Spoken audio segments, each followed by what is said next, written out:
Here are animals that look dangerous but actually aren't. This LSD crocodile is a gharial, and as a fish eater it has zero interest in turning people into packs. And because they used to get hunted for their snout and skin, this acid trip water gecko is more afraid of us than we are of them. The goblin shark is a 13-foot hell guppy with a receding gum line that actually launches its jaw to catch prey. But they live at the bottom of the ocean and they're way too lazy to be a threat to people if they didn't. They're blind, slow, and if looks could kill, they do Bundy numbers, but they're perfectly harmless. I know what you're thinking, but hear me out. Tarantulas are almost zero threat to people because not only are they much more afraid of you, their bite is no worse than a bee sting. To my knowledge, they've never erased a person, and the most dangerous thing about them is that they'll launch hairs at you if you get in their face. Other than that, they're one of those animals that look way worse than they really are. And last is a shoebill stork. I'm not even gonna pretend like I haven't slandered the life out of this Jurassic Muppet. But the truth is they're really friendly towards humans and will even let birdwatchers come right up to their nest without attacking them. And even though they look like a demonic hippogriff with the vocal cords of a machine gun, all you have to do is bow to earn their trust. For a bird that claps crocodiles for fun, this Devlite Tweety's just a feathery puppy. Here are some animals that look dangerous but surprisingly aren't. The harpy eagle looks like a flying demon that feeds on the souls of the innocent, but they're non-aggressive and friendly towards humans. Unlike most large raptors, the harpy will allow people to walk up to them while they're sitting on a perch. They're actually so unbothered by people that it makes them an easy target for hunters, which is why we can't have nice things. Won't take your soul even if you probably deserve it. At over 200 pounds, the mountain lion is a steroid with whiskers. But the same animal that'll step to bears and moose actually wants zero smoke with people, and they don't need a pandemic to social distance. Look at this video and tell me I'm wrong.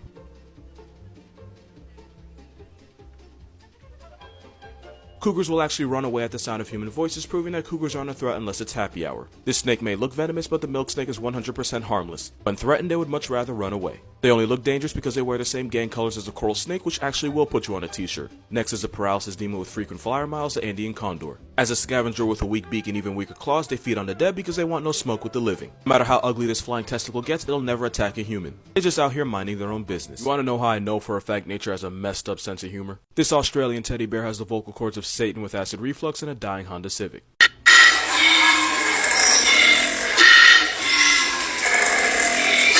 Don't know what I was expecting, but it was never this, and I can only imagine the first person to ever hear this helped a therapist retire early. And now we have the fastest land mammal on Earth, the cheetah, which I would take seriously if they didn't sound like this.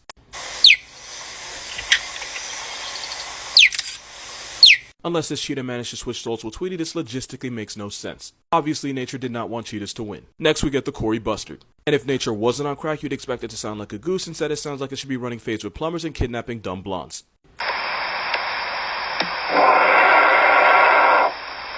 Did I mention this Jurassic reject can fly? Finally, we have the elk, and I think I just gave every hunter watching this a semi. But it sounds like a kitchen door when you're trying to sneak ice cream at 3 a.m. Just wait, it'll make sense. Animals whose voices convince me nature is one big practical joke. I am willing to bet any amount of money, under $3, that you thought the bird that represents the United States of America has a shrieking majestic call at the beginning of every Western movie. What they really sound like is a seagull with laryngitis choking on a Popeyes biscuit.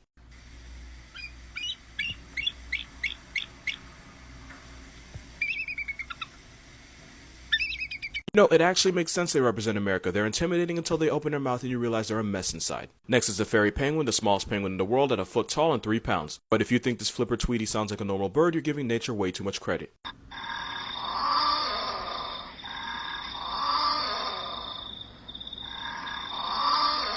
I don't care how cute you think they are, hearing that at 3 a.m. would bring the hood out of Buddha. Jurassic Park fans, remember these guys? The Velociraptor sounds were actually turtles having sex, so next time you rewatch it, just know you're getting the audio file of Franklin the Turtle's hub debut.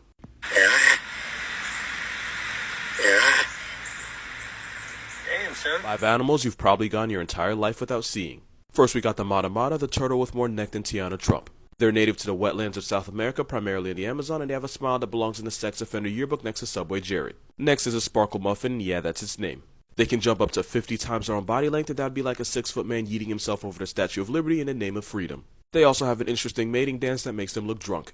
Next we have the greater lofarino, a bird of paradise found in New Guinea, but they're also one acid trip away from showing up in your living room. Take one look at this and tell me it isn't a paralysis demon with drip. Those bright colors actually help it attract mates. This is a jabiru stork, and it's been known to try to gouge people's eyes out. They're 5 feet tall with an 8-foot wingspan, and they've been known to eat anything from rats to fish to dead animals. Their neck looks like an aroused horse penis because they're adapted to eating fish, and having a neck that looks like a phallus allows it to filter them out from the water. And last we have the armadillo lizard, native to South Africa. This Pokemon rolls into a ball when it's afraid, and they can live in groups of up to 16 members, and maybe they'd be intimidating if they weren't only 3 inches long. If If you didn't know at least 3 of these, you gotta follow me on Instagram. That's your tuition. Here are some facts you didn't know about the friendliest animal in the world. This roid rodent is a capybara, and it's a close relative of the guinea pig and a distant cousin of the chinchilla. They're natural extroverts that can hang out in groups of up to 100 led by an alpha male. So chill that a group of capybara is called a meditation. Capybara can do the dash at 22 miles per hour, and for reference, Usain Bolt's top speed was about 27. They're great swimmers and they're so comfortable in water they've been known to fall asleep while floating. They have webbed feet that helps them phelps their way out of trouble. And fun fact, they only make love in the water. They some big boys that can weigh up to 200 pounds and are the largest rodents on Earth. They're basically guinea pigs on juice. They eat their own poop so they can get the most out of their fiber diet by digesting it twice. The female is pregnant for 4 to 5 months and she'll give birth to about 4 pups, and I'm only telling you that because I want an excuse to show you this picture. Also, if a female doesn't want to hook up with a male, she'll hide by submerging herself in the water until he gets the hint. They've also been known to go into a trance if you rub their belly, and because you think I'm lying, watch this.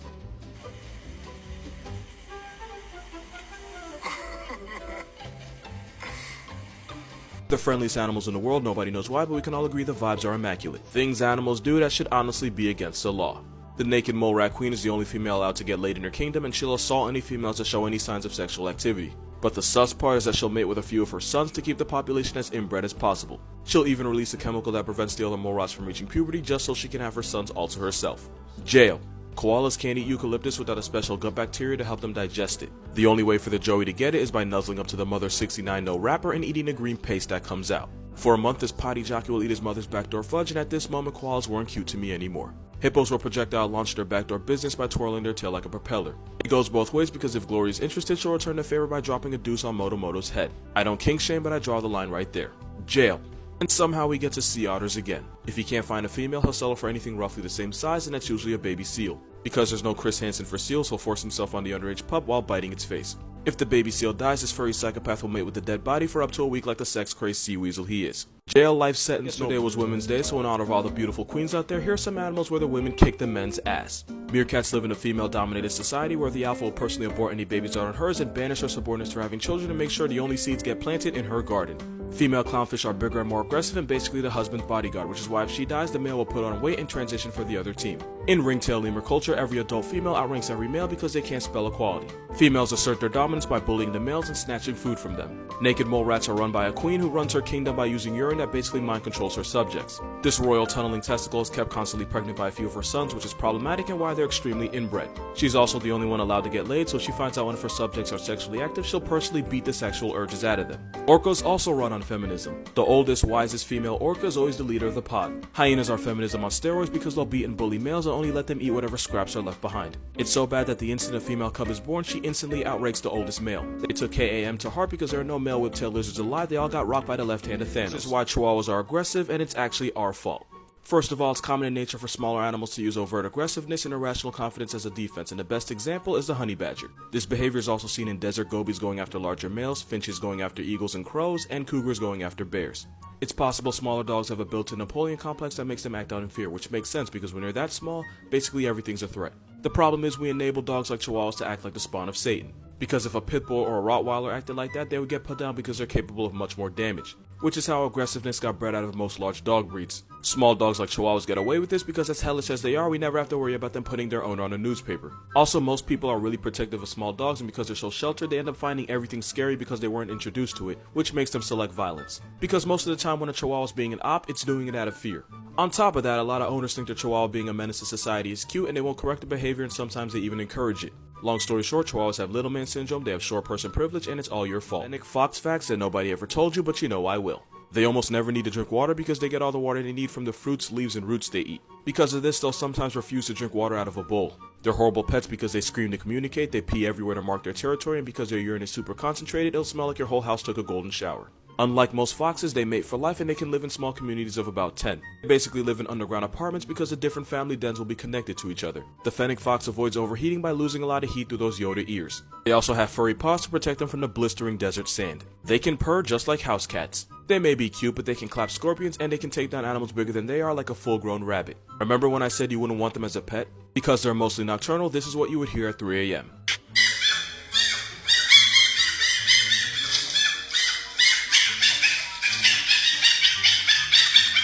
At about 3 pounds, they weigh less than most chihuahuas. They're so different from the rest of their family that people used to legitimately debate if they were actually foxes. They're just cats in dog bodies that look innocent until you see what their skull looks like. First we have the two-fingered sloth because they're cute and they look like they honestly deserve the world. But give them an x-ray and they suddenly deserve holy water and a baptism because there's no reason a sloth should be able to hole punch a human hand. Those teeth rub up against each other and sharpen themselves, which is why a sloth doesn't have to be a magician to make your hand see-through. Next we have the sea otter. It's one of those animals that can be mistaken for a plush toy if it does the mannequin challenge. Yo, the mannequin challenge was over 4 years ago. Damn. Yeah, sea otters are cute until you find out what's behind that baby face. Just like their cousin the wolverine, otters have a nasty bite. And they will not hesitate to use this vice grip on you. This man Terry Nutkins learned that the violent way when an angry otter made him go to bed with less fingers than he woke up with. The peccary is an innocent-looking pig-like mammal. Its headpiece tells a very different story. The story of an animal capable of catching a murder charge with those tusks if it feels like turning up on you. There's a reason hunting them is an extreme sport.